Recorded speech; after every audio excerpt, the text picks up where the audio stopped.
Matagumpay na nagsagawa ng Drug-Free Workplace Awarding Ceremony ang Santiago City Police Office sa ilalim ng pamumuno ni Police Colonel Lucio L. Simangan Jr., City Director, noong ika-20 ng Nobyembre taong kasalukuyan na ginanap sa Santiago City Police Office Compound.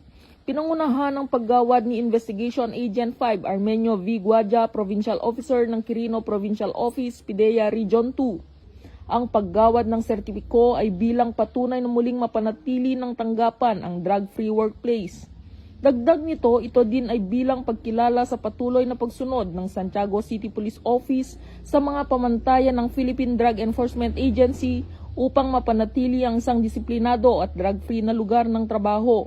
Nagkaroon din ng paglagda sa Pledge of Commitment of Drug-Free Workplace upang patunay sa kanilang patuloy na pagsunod sa mga pamantayan ng ahensya. Samantala, nasaksihan ng mga senior high school students ng Santiago City National High School na sa kasalukuyang magsasagawa ng kanilang work immersion program sa naturang police station ang programa. Kaakibat na nasaksihan ng mga mag-aaral ang advokasya na tanggapan para sa isang ligtas at drug-free na kapaligiran. Patuloy na isinusulong ng Senior Chief Petty Officer ang kaligtasan, disiplina at integridad ng serbisyo bilang bahagi ng pangako nito sa maayos at tapat na paglilingkod sa publiko.